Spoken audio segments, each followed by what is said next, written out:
Walaikum Assalam. All right. As today's my topic is hire purchase, or we are going to start from here, and then we are going to go over the So laws should of. we copy this or you are going to send the recording? I am always sending you the recording on Google Classroom, but I advise you to copy down the question as much as you can. Okay. Okay.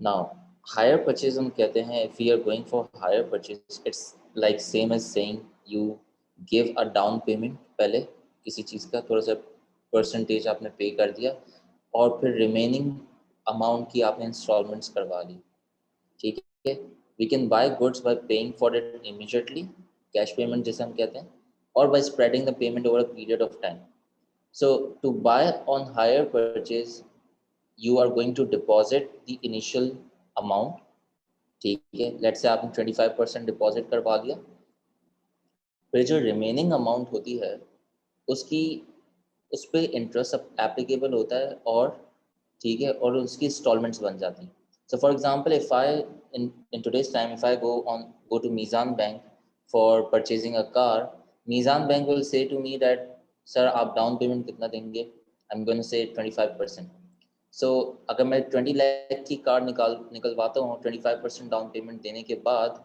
ठीक है 5 lakh down payment देने के बाद 15 लाख की मैं उनसे loan ले रहा हूँ 15 लाख पे मुझे इंटरेस्ट कुछ ना कुछ पे करना पड़ेगा वो उसका काइबो रेट होता है प्रॉफिट परसेंट यानी कि बैंक का अपना परसेंटेज होगा तो अब उस इंटरेस्ट को उस रिमेनिंग अमाउंट में जब ऐड कर दोगे तो इवेंचुअली आप ज़्यादा पे कर रहे हो बैंक को और उसको मैं अगर लेट से मैंने over the period of 5 years मैंने गाड़ी निकलवाई है so I am gonna divide it by 60 to get per month installments समझ में आ रही है तो that is the concept of hire purchase so we are going to do a question on sir it वापसी समझा दे।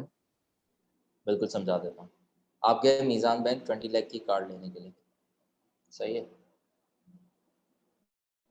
सो आपको ठीक है। पसंद आ गई बेट्स car and the price is 20 lakh but you can only finance 25% of it so that is going to be the down payment so 25% of 20 lakh is going to be 5 lakh so हाँ your जी, हाँ जी। loan amount from the bank is going to be 15 lakh okay yes. now if you want the financing for 5 years bank आपको मुफ्त में नहीं देता it charges interest so हाँ 15 लाख पे let's say bank जो है वो अब जो अमाउंट है जो फाइनेंसिंग अमाउंट पे उस पर 7.5% चार्ज करते हैं इसको राउंड अप कर देते हैं दैट्स से 10% चार्ज करता है ठीक है सो 15 लाख का Suleman 10% is going to be मैं एक मिनट से निकाल के बता रहा हूँ।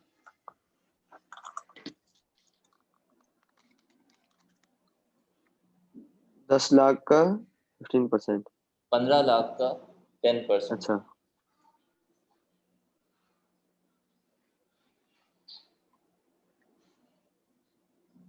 1,50,000। 1,50,000 so that is the interest ठीक है। अच्छा this interest is per year okay this interest is for per year तो अगर जी। ये सिंपल इंटरेस्ट का होता और 5 years पर डिवाइड होता तो इस 1,50,000 को you would gonna multiply by 5 ठीक है तो इंटरेस्ट कितना आ जाएगा 7,50,000 बात समझ में आ रही है जी। ओके सो आपको बैंक को कितना अमाउंट रिटर्न करना है 7,50,000 and 15 lakh that is the amount you need to return in how many years 5 years so 5 अब years। मंथली इंस्टॉलमेंट कितनी हो जाएगी so this is the amount okay so 15 lakh plus 7 lakh 50,000 is going to be sir 22 lakh 7,50,000 30,000 मतलब किस वजह से है? हमने टोटल वैल्यू इंटरेस्ट की अमाउंट है 7,50,000 क्यों ली? आपने 10% निकाला था ना 15 लाख का वो वन 1 जी, lakh 50,000 आया था 1,50,000 आया। दैट जी। Was for 1 year that was ठीक है। फॉर 1 year ओके जी। आपने मल्टीप्लाई बाय 5 किया तो आपको 5 साल में इतना इंटरेस्ट पे करना पड़ेगा जी। This is going to be the profit of the bank because they are lending you money. So 15 lakh is the loan you have taken and you are going to repay them above the price by 7,50,000. So that gives you तो 22 इन lakh दोनों का 50. तो 22,50,000 interest, मतलब interest नहीं, मतलब total value जो हमें पे करनी है। यस एग्जैक्टली, 5 सालों के अंदर आपको 22,50,000 पे करने हैं, जबकि आपने लिए जी, सिर्फ 15 लाख थे बैंक से, लेकिन आपको पे कितने करने हैं? 22,50,000. 50,000, क्योंकि बैंक भी अपना प्रॉफिट देखेगा ना, बैंक बैंक Exactly. फ्री में नहीं देगा। Now, for example, now what is going to be your monthly installments? अब आप कह रहे हो कि मैं सारे पैसे एक साथ नहीं दे सकता. I can give you on monthly installments. So you are going to divide this value by 60 months. एक साल में 12 महीने होते हैं ना. So in 5 years there are going to be 60 months. So what is going to be the monthly installment, Nawal? Sir मैं calculate करती हूँ। Okay. ये 22,50,000 को डिवाइड करना है 60 से, Exactly. 37,500। Exactly. So मुझे हर मंथ 37,500 रुपीज़ पे करूँगा, तब जाके 60 मंथ्स में, over a period of 5 years, 60 months में I am going to repay them 22,50,000. Make sense? So that's the concept of hire purchase.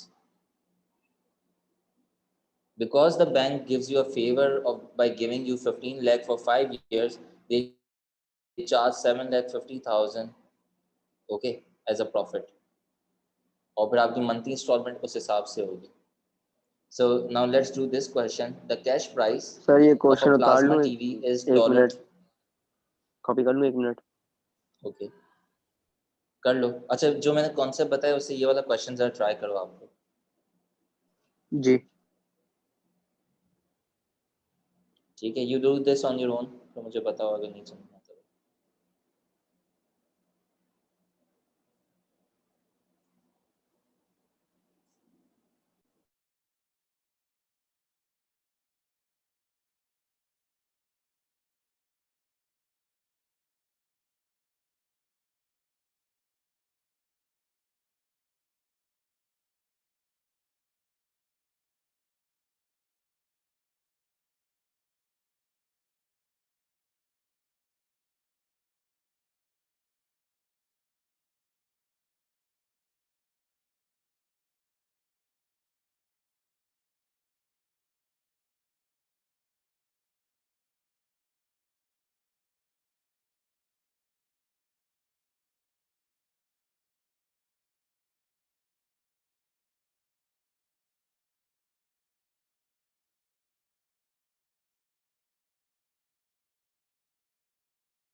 Okay, do you guys understand the question clearly?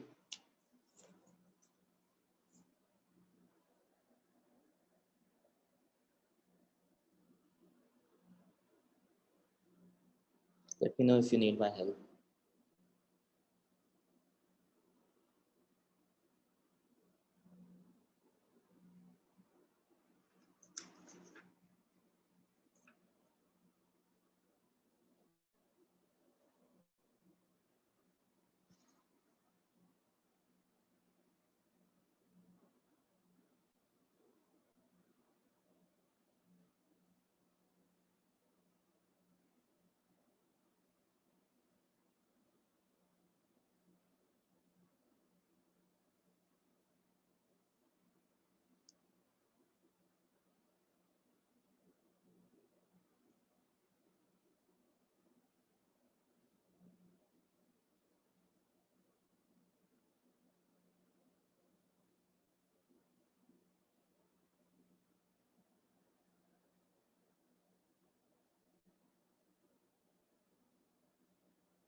I'm going to do the working here. Once you're done, you can confirm your answer with mine.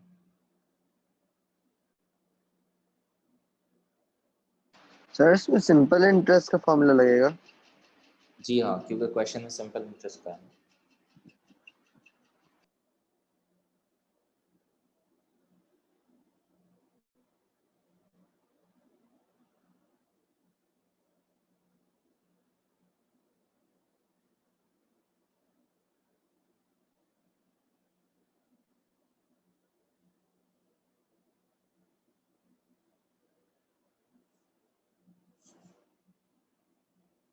Sir question में 3849 है, 3899 है।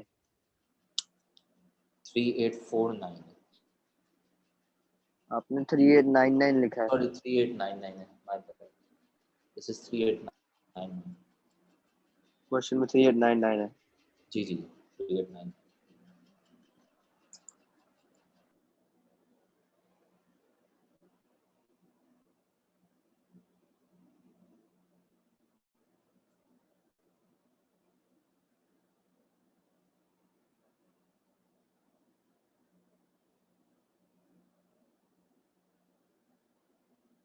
सही है, तो मैंने loan amount निकाल ली, amount minus deposit करके you get $3,699।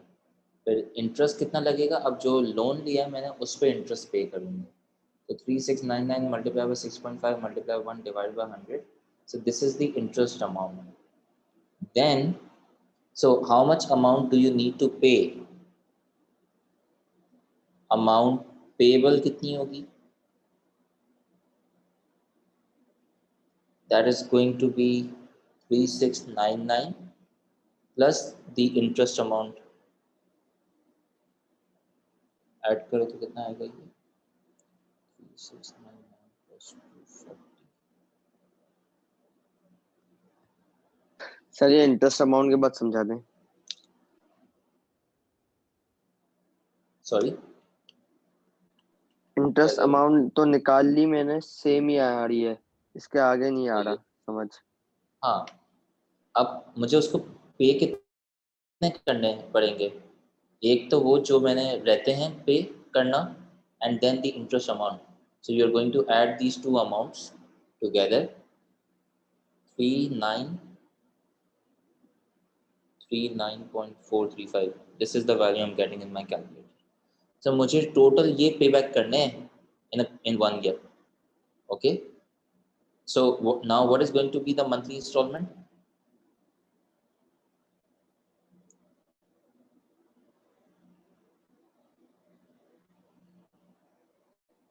I need to pay back this amount in 12 months. So I'm going to divide this amount by 12. So please मुझे ये divide करके बताएं कितना आ रहा है।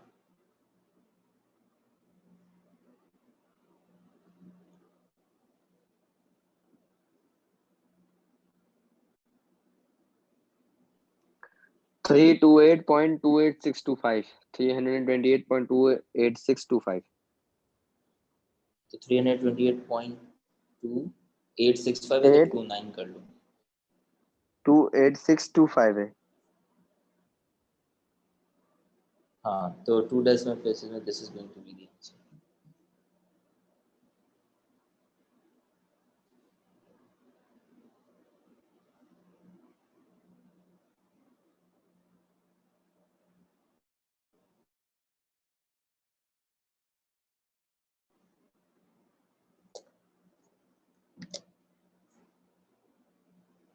ठीक है, स्क्रीन विजिबल हो गई but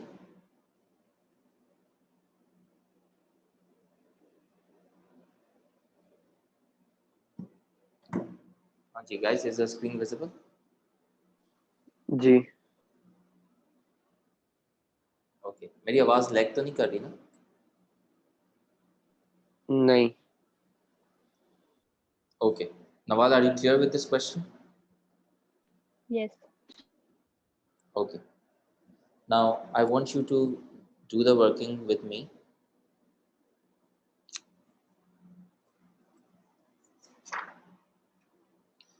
So now I'm going to start the concept of approximation, and estimation first.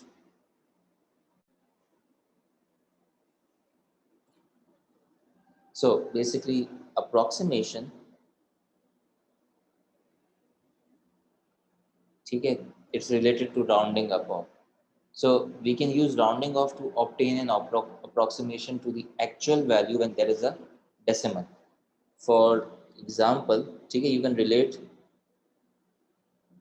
approximation to rounding off to an of the actual value when there is a decimal. So the examples can be, let's say 1 upon 2. So 1 upon 2 is in decimal, we know it's going to be 0.5. It has only one decimal value and it has a finite decimal, यानी कि रुक जाता है answer, ठीक है, इसके आगे कोई 0.5 के आगे कोई और वैल्यू नहीं होती. But let's say if you talk about 1/6 and अगर कैलकुलेटर में 1/6 करोगे तो क्या आएगा?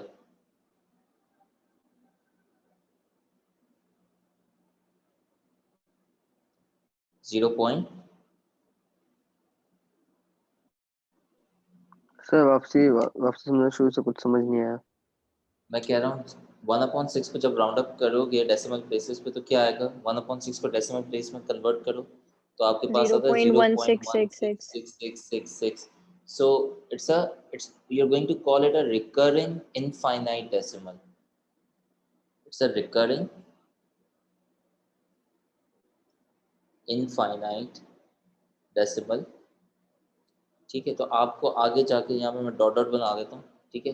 अगर आपको राउंड अप करना होगा तो फिर आपको लास्ट डिजिट चेंज करना होगा. अब for example square root of 3.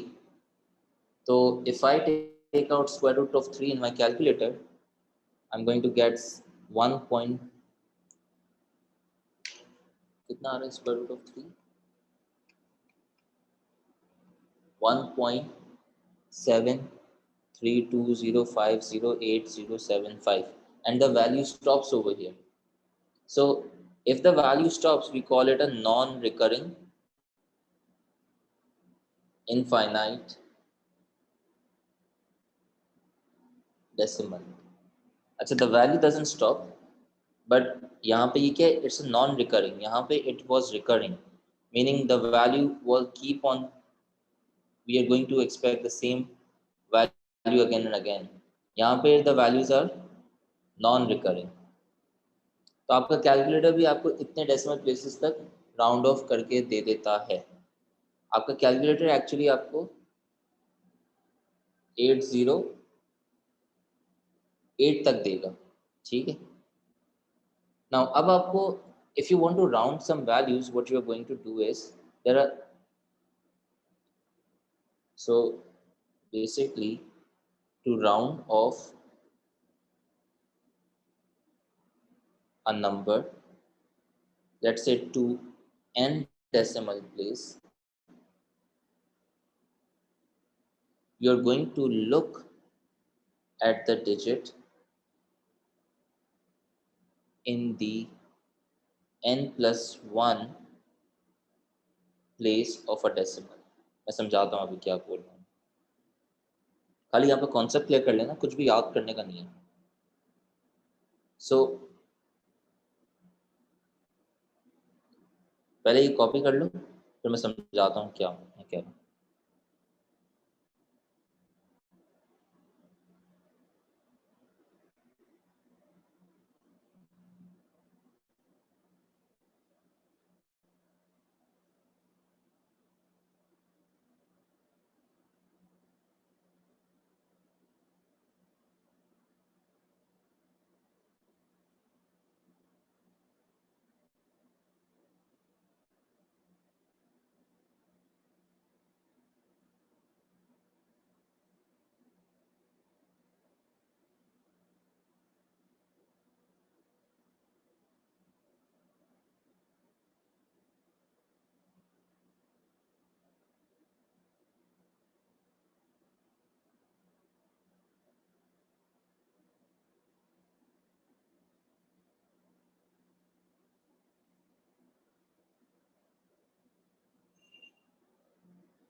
Okay, let me know when you guys are done copying this. Then I'll give you some examples.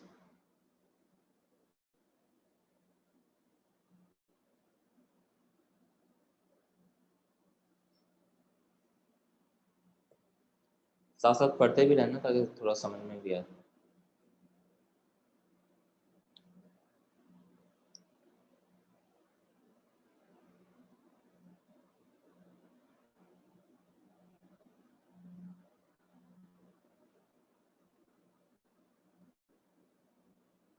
Sir क्या लिखा आपने n+1 to the power n+1 ये अच्छा 1 इससे nth होता है ना, th लिखा हुआ है ऊपर.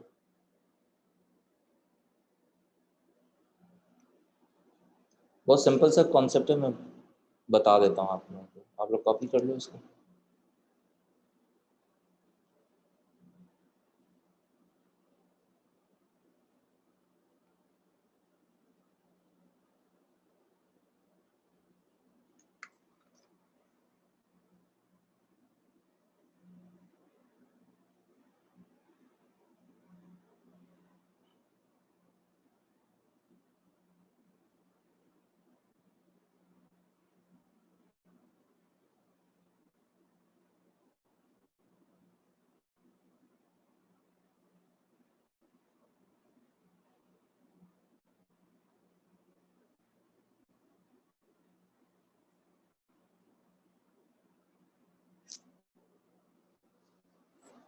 ठीक है, समझाऊं मैं? 1 मिनट सर से एक लाइन रह गई है.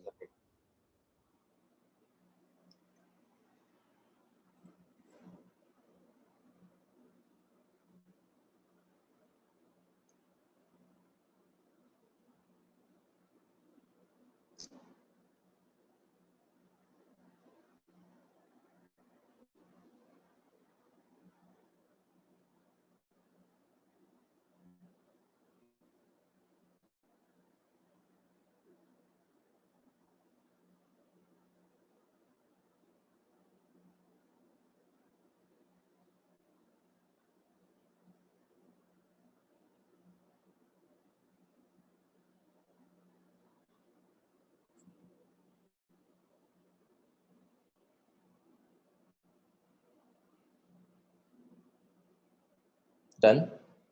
सर कॉपी हो गया. Okay, Nawal, are you with us? Yes, sir. Okay, now let's say if you have a number in which you have to round that number to n decimal place. Now for example, अगर n की value 2 होती तो आपके पास कोई number है और आपको उसको 2 decimal place पे काउंट करना है, राउंड ऑफ करना है. So for example, if n is 2, ठीक है, decimal place, तो अगर नंबर आपके पास 0.5 लिखा हुआ है, it's not to 2 decimal place. You're going to write 0.5 in 2 decimal place as 0.50. You're going to add this 0 over here, so that decimal के बाद there are 2 digits. Now we are going to call this number to be a 2 rounded up to 2 decimal place. पहली बात, ठीक है. Let's say if n was 3, यानी कि you need to round a number to 3 decimal place, and let's say you have been given a number 0.166666,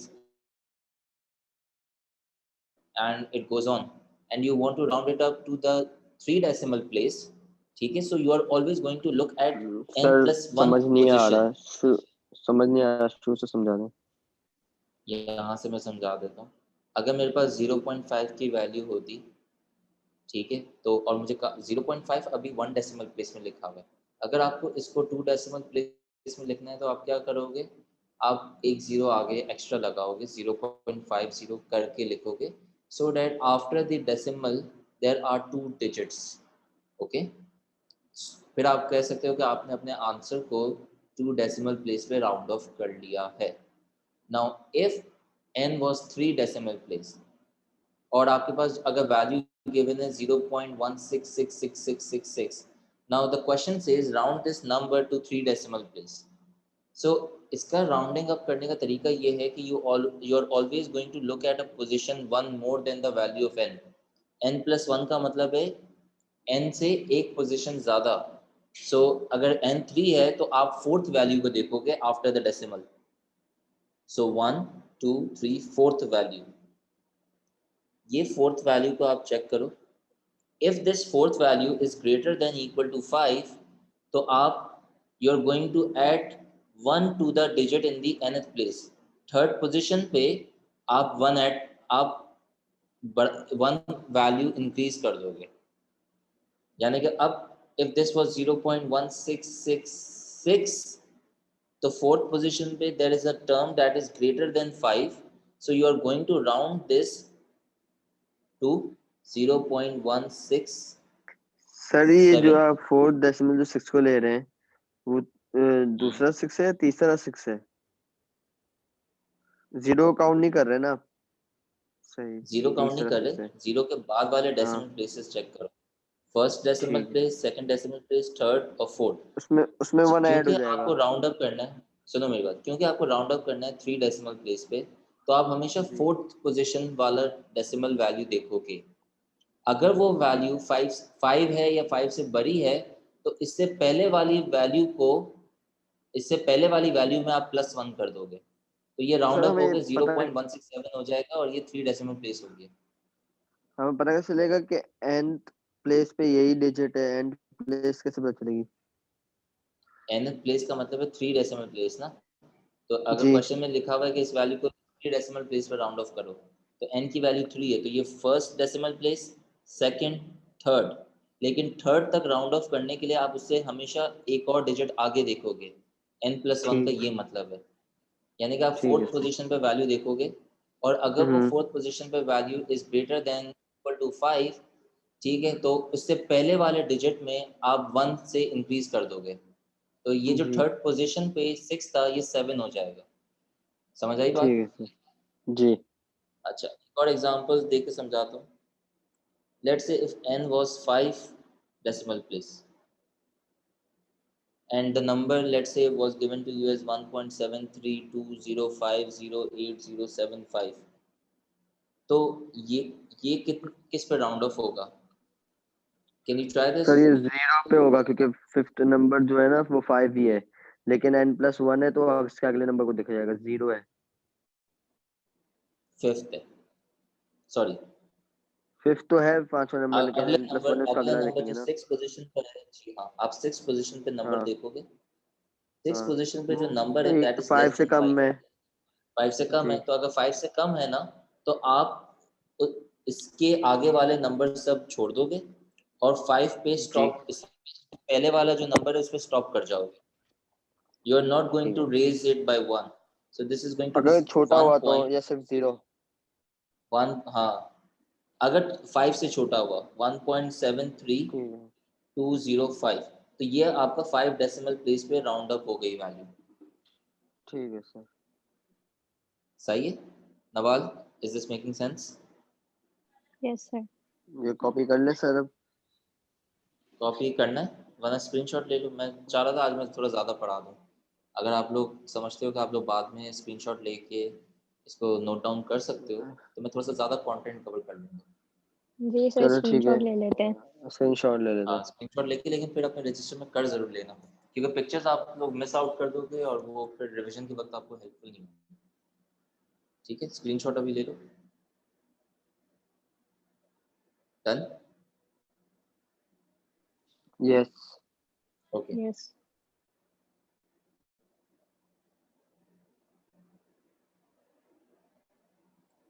now let's look at significant figures. दो चीज़ें होती हैं जिस पे एग्जामिनर आपको कहता है कि you need to round up your answers to these many decimal places या दिस मैनी सिग्निफिकेंट फिगर्स। ठीक है, तो I am going to solve an example with you. अब for example the value is 36052.08 और आपको उसको राउंड अप करना है 7 सिग्निफिकेंट फिगर्स में। ठीक है, सो this is the first significant figure. Decimal से पहला, अगर जो भी फर्स्ट नंबर वो जीरो नहीं होना चाहिए।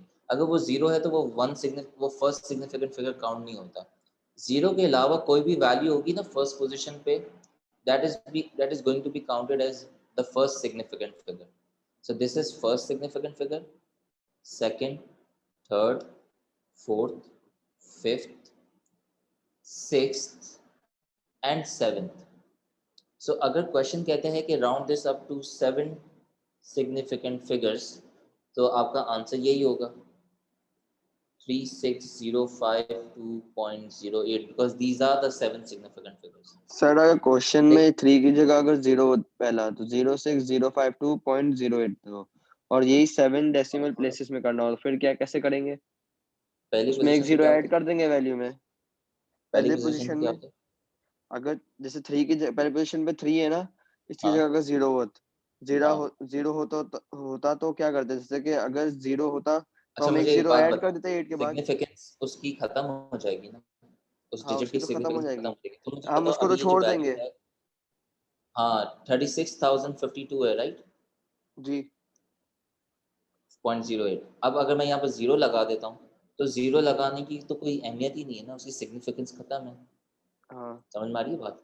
इसी तरीके से अगर वैल्यू है 0.535, तो अगर मैं आपसे पूछूं ये कितने सिग्निफिकेंट फिगर में मैंने लिखा है, तो आप 3 क्या कहोगे? 3। आप इस पहले वाले 0 डेसिमल से जस्ट बिफोर 0 को काउंट नहीं करोगे। बात समझ में आ रही है?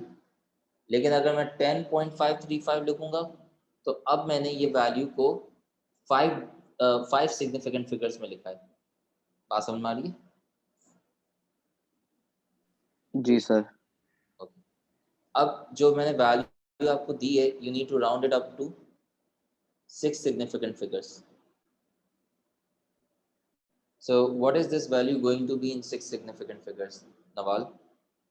1, 2, 3, 4, 5. But पॉइंट के for the बाद 1 6th हो position, you are जाएगा, always going to look at the 7th position.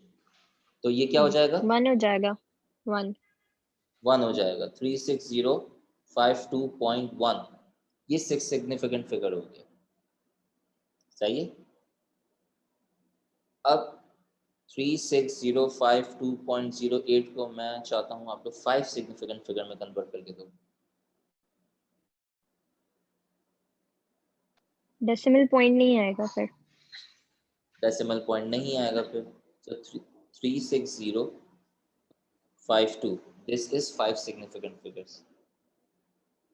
और 36052.08 को 4 सिग्निफिकेंट फिगर में करके दो, फिर 3 सिग्निफिकेंट फिगर में, फिर 2 सिग्निफिकेंट फिगर में और फिर 1 सिग्निफिकेंट फिगर में। ठीक है, सेम वैल्यू।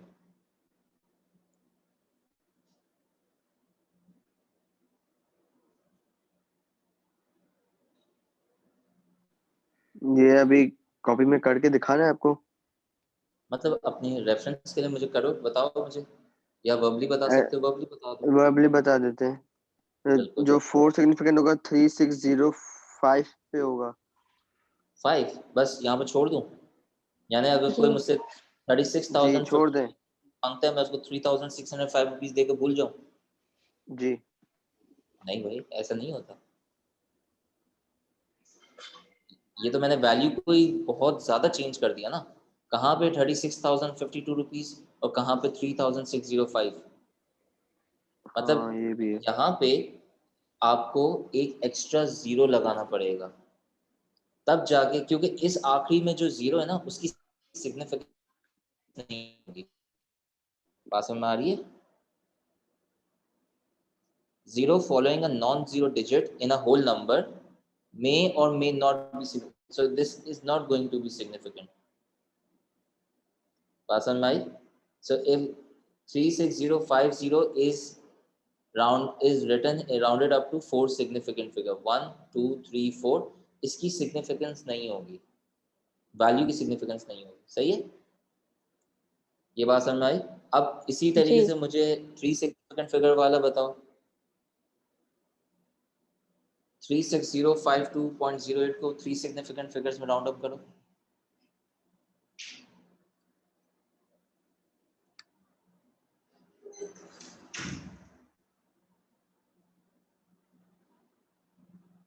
सर, अगर आगे फोर्थ वैल्यू 5 है तो राउंड ऑफ होगा बिल्कुल 0 to होगा, 1, बिल्कुल होगा।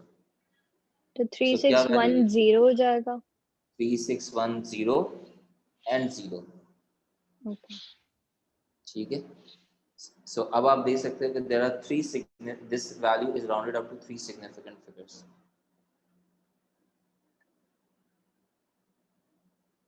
Okay, सुलेमान मुझे नेक्स्ट बताओ 2 सिग्निफिकेंट फिगर क्या होगा फिर?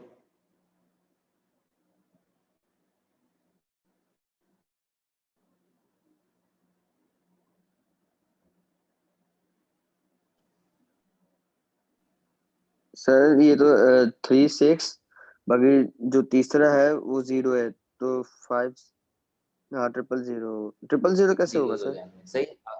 राउंड ऑफ तो जी, नहीं होगा, इतना समझ आ गया ना. राउंड ऑफ नहीं हो रहा, मतलब 6 के बाद 0 है ना, तो वो 6 रहेगा और बाकी तीनों डिजिट 0 हो जाएंगे. तो ये आपने जी. कितने, ये 2 सिग्निफिकेंट फिगर में राउंड ऑफ कर दिया.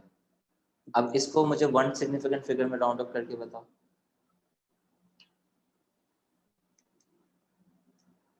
31000. सर ये तो 4 हो जाएगा ना? ये 4 हो जाएगा क्योंकि 3 के बाद जो डिजिट है वो ग्रेटर देन 5 है. ठीक है, सो 4 हो सही है, जाएगा सही है. और फिर 1 2 3 4. So this is rounded up to 1 significant figures. बात समझ में आ गई अब? जी.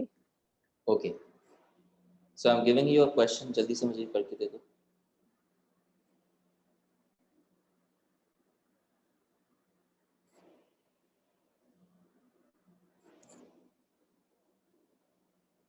SF मतलब सिग्निफिकेंट फिगर्स, DP मतलब डेसिमल प्लेस.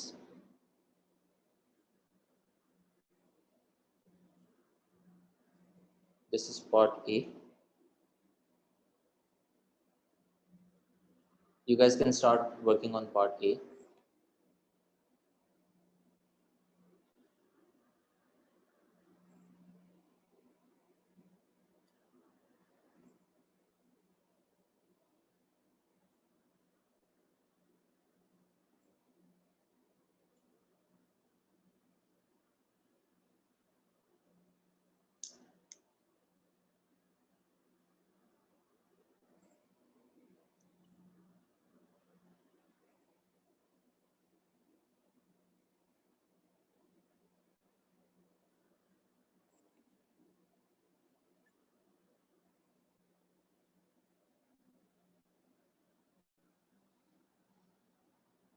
चलो स्टार्ट करें. मुझे बताओ A पार्ट 1 का आंसर क्या होगा? सर ये तो सारा 0 ही हो जाएगा ना? 1 सिग्निफिकेंट फिगर. तो सिग्निफिकेंस कहीं ना कहीं तो आएगी ना. तो देखो, the first 0 is not counted as the first significant figure. This 0 is also not going to be counted as a first significant figure. This value could be counted as a first significant figure, but you have to look at the value after it. If this तो value 2 is हो greater जाएगा. than 5, तो ये 2 हो जाएगा. Very good. So this is going to be 0.02. So ये हो गया 1 significant figure. Okay, next part करो. 0.02. 0.02. 2 decimal place भी इसमें यही होगा. Good. 3 significant figures.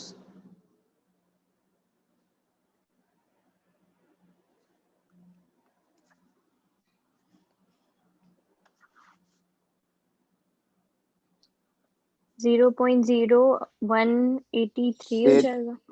182 हो जाएगा ना. 0.0182 हो 0.0182. हाँ, गुड, हाँ 182. सही है. Part B part 1 please.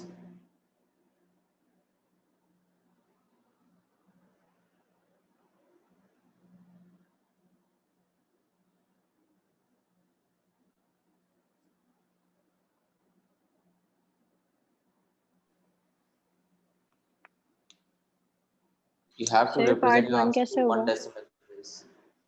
5. 9 अगर कन्वर्ट होगा तो बिल्कुल 9 राउंड ऑफ कन्वर्ट हो होगा. जाएगा. तो वहां पे 0 आना चाहिए. यहाँ पे अगर 0 आएगा तो फिर यहाँ पे एक नंबर बढ़ जाएगा, राइट? सर समझ नहीं आ रहा पार्ट 1. जी. 5211.98 है सुलेमान. ठीक है, तो अगर मुझे जी. 1 डेसिमल प्लेस यानी कि यहाँ पर सिर्फ एक डिजिट होना चाहिए, अब 9 के बाद जो डिजिट है वो 8 है, तो इसका मतलब है इसको राउंड अप होना होगा। ये राउंड अप हाँ होकर 10 हो सकता है, तो जब जी ये 10 होगा तो 0 यहाँ पर आएगा और 1 आगे, 10 इसकी जगह नहीं लिख सकता मैं, मुझे एक इससे पहले वाले नंबर को भी राउंड अप करना पड़ेगा। सो द आंसर इज हाँ गोइंग टू बी 521.2.0। ठीक है, और 0 लगाना इसलिए जरूरी है क्योंकि 1 डेसिमल प्लेस तक आंसर देना है, so you need to show the decimal place. 4 significant figure 5211 नहीं, कन्वर्ट होगा ना, 5 to 2 हो जाएगा, 1 2। 5212। ठीक है, 2 significant figures 52 और इसके बाद 2 zeros होंगे। 5 2 और 2 zeros होंगे। ठीक हो गया। फिर टू द नियरेस्ट 1000, सो 5211 को टू द नियरेस्ट 1000 नंबर में करो तो क्या होगा?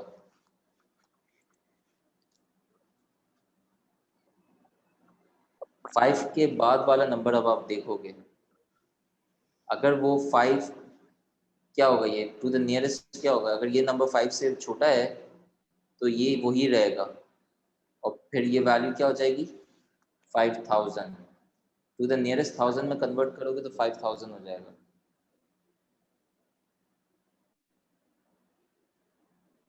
बात समझ में आ गई?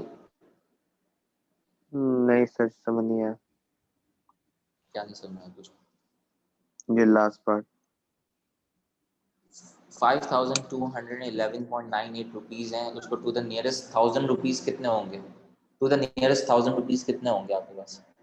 अगर मैं इस वैल्यू को तो इसकी अगली 5000 को वैल्यू मेरे लिखेंगे, पास, 2 देखेंगे जो 5 से कम है, हाँ, तो 5 के बाद तो वाला नंबर साढ़े देखो। 5000 हो आंसर आपका जाएगा। इन टर्म्स ऑफ 1000 आना चाहिए, सही है? जी आंसर आपका इन टर्म्स ऑफ 1000 आना चाहिए। आप 5 के बाद वाला डिजिट चेक करो, अगर वो 5 से छोटा है तो इससे पहले वाला नंबर वही रहेगा, so that is going to be 5000. हाँ, if this value was 5611 and you would have to convert to nearest 1000, तो फिर वो 6000 हो जाता। सही है?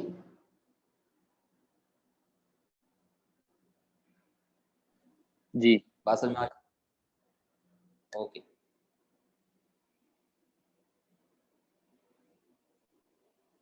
एक और क्वेश्चन देखो।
सर पार्ट बी हम कैसे करेंगे? पार्ट बी पे मैं चाह रहा हूँ तुम थोड़ा सा सोचो, मैं करवाता सर हूँ ये पार्ट। अपने पार्ट बी में 0.0 लिखा है, और दो ऊपर वाली वैल्यू डाली है ना, उसमें आपने पार्ट टू 0.00 लिखा है। या पार्ट किस? पार्ट बी में आपने 0 शायद कम डाला है नीचे वाली वैल्यू में। अच्छा मुझे नहीं पता, आप देख लें अगर आपने वैल्यू चेंज की है तो। एक ये ए के पार्ट 2 में ना 0.00 है। वो छोड़ दो, वो जो मैंने लिखा है वो सही है, सही है, उसी को हम आगे लेके चलेंगे। पार्ट ए से इसका अभी कोई ताल्लुक नहीं है इसका।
Express correct to two significant figures 3.54619, तो पहले का क्या आंसर आ रहा है?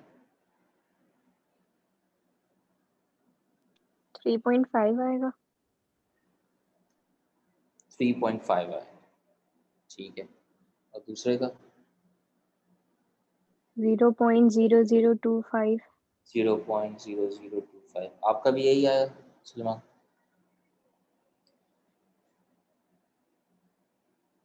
सलमान पार्ट ए का आंसर आपका भी यही है? पार्ट 1 का 3.5 है, और हाँ, दूसरे, हाँ, और दूसरे वाले का 0.003 नहीं होगा?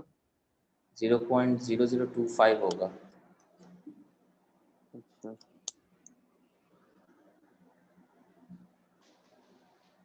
ठीक ठीक है है। सर। और पार्ट भी मुझसे नहीं हुआ, समझ नहीं आया। पार्ट बी में एस्टिमेशन है, मैं समझाता हूँ कैसे करते हैं। हाँ, एस्टिमेशन तो आपने नहीं समझाया ना। हाँ, एस्टिमेशन में ज़्यादा कुछ नहीं, मैं समझा देता हूँ। अब एस्टिमेशन में होता ये है कि अगर आपको फ्रैक्शन दिया हुआ है, ठीक है, यहाँ पे, और आपको कह रहे हैं कि correct to one significant figure, जब भी सिग्निफिकेंट फिगर्स की बात करेंगे ना, तो आप न्यूमरेटर डिनोमिनेटर दोनों को एक सिग्निफिकेंट फिगर ज़्यादा राउंड अप करोगे फर्स्ट स्टेप में, यानी कि 3546.19 को आप राउंड ऑफ करोगे टू सिग्निफिकेंट फिगर में, तो वो टू सिग्निफिकेंट फिगर में क्या हो जाएगा? सर किसको करेंगे राउंड ऑफ? न्यूमरेटर को, न्यूमरेटर। न्यूमरेटर क्या है फ्रैक्शन का? ये है।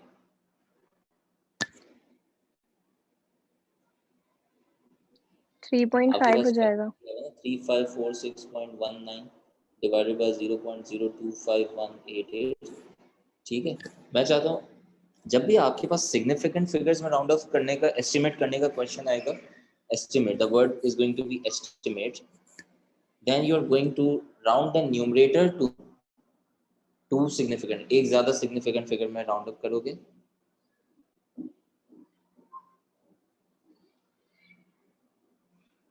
ठीक है।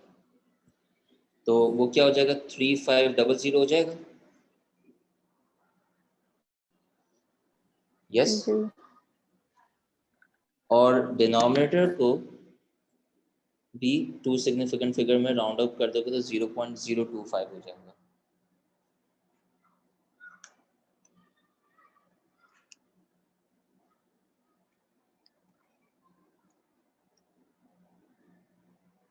एक मिनट,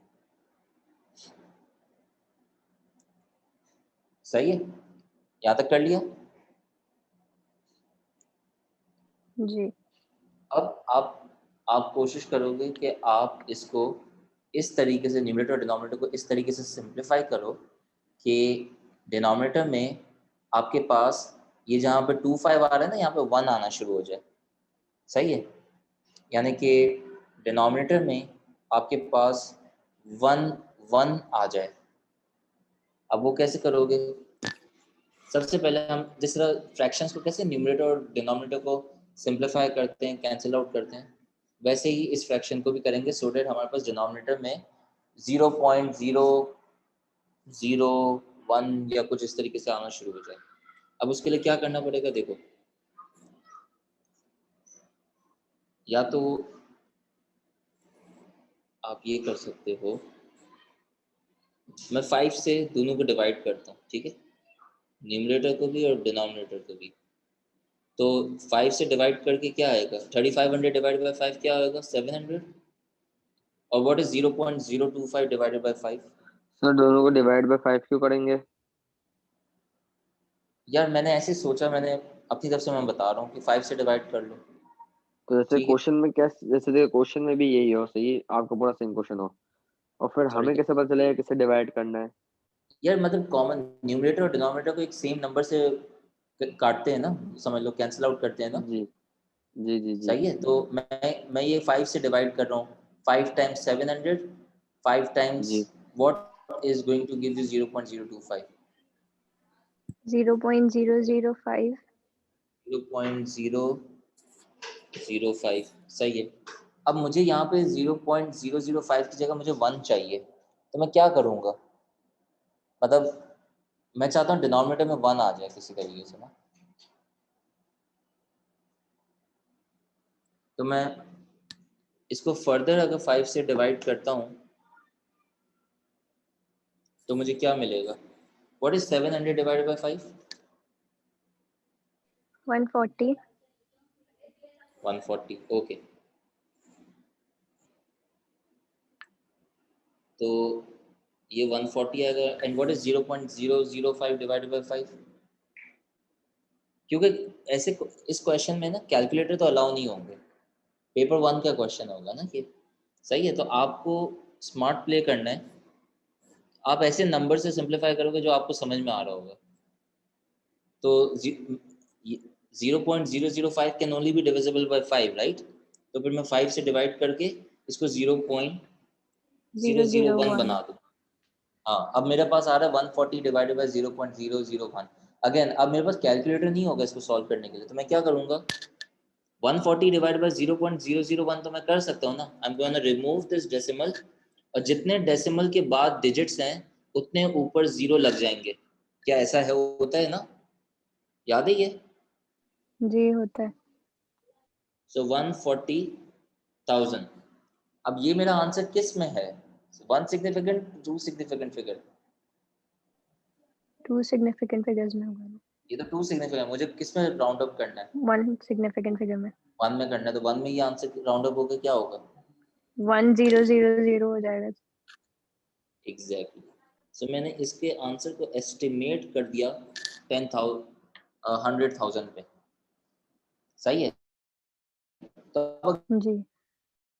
चेकिंग अगर मैं करता भी हूँ 3546.19 डिवाइडेड बाय 0.025 तो 140788 आ रहा है। ठीक है, लेकिन 140788 को जब मैं 1 सिग्निफिकेंट फिगर पर राउंड अप करूंगा तो 100,000 ही तो आएगा। यानी कि सुलेमान, अगर आप कैलकुलेटर से ये वैल्यू सॉल्व करने की कोशिश करते तो आपका आंसर आता 140788.86। तो 1 जी। सिग्निफिकेंट फिगर में ये आंसर क्या होगा?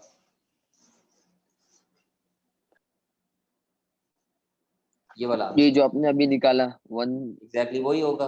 1 सही है, लाख। तो अब जी क्योंकि पेपर 1 में एस्टिमेट के क्वेश्चन पेपर 1 के क्वेश्चंस होते हैं, आपके पास आपको एस्टिमेट करके सॉल्व करना है इसे।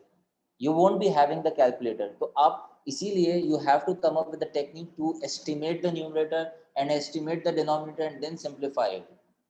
सही है, अब मैंने यहाँ पे ये 2 स्टेप में करा। पहले मैं डिवाइड बाय 5 किया, फिर मैंने डिवाइड बाय 5 किया। आप डायरेक्टली डिवाइड बाय 25 कर सकते थे, लेकिन डिवाइड बाय 25 आपको 25 का टेबल याद होना चाहिए था। फिर समझ रहे हो बात? 3500 था ना, इसको डिवाइड बाय 25 करोगे तो 140 डायरेक्ट आ जाएगा, और 0.025 को डिवाइड बाय 25 करोगे तो 0.001 आ जाएगा। आप कर सकते थे वो भी। सही है, तो इस तरीके से आप एस्टिमेशन करोगे। क्लास का टाइम थोड़ा सा ऊपर हो गया, मैं एक मिनट कुछ एक क्वेश्चन शायद और करवा लूँ।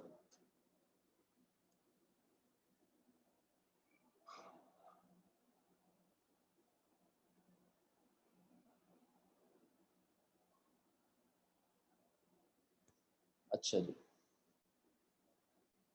तो for example 7.99 into 49.01 divided by 1.998, ठीक है। कैलकुलेटर के बगैर तो नहीं निकाल सकता, और तो मुझे इसको एस्टिमेट करना है, estimate to one significant figure. सही है, तो मैं क्या करूंगा, मैं सबको वन सिग्निफिकेंट फिगर पे, या हाँ 7.99 को सर इसमें 7.99 हम का सबको टू टू सिग्निफिकेंट इसको फिगर पे करोगे, तो टू सिग्निफिकेंट फिगर पे क्या जी होगा, ये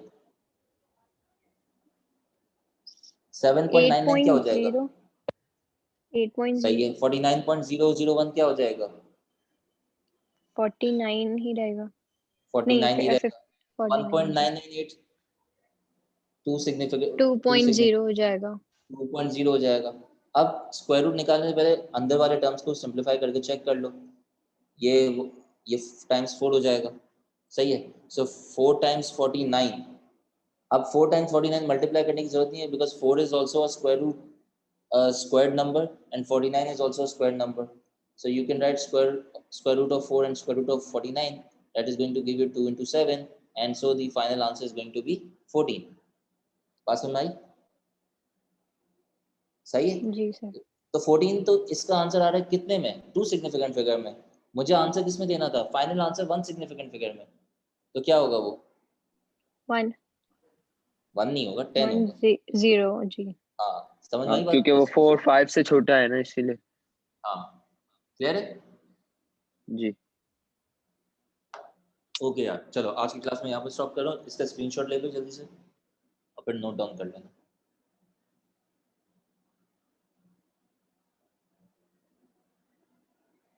ले लिया सर, अल्लाह हाफिज़। सही, ओके, अल्लाह हाफिज़। अल्लाह हाफ़िज़।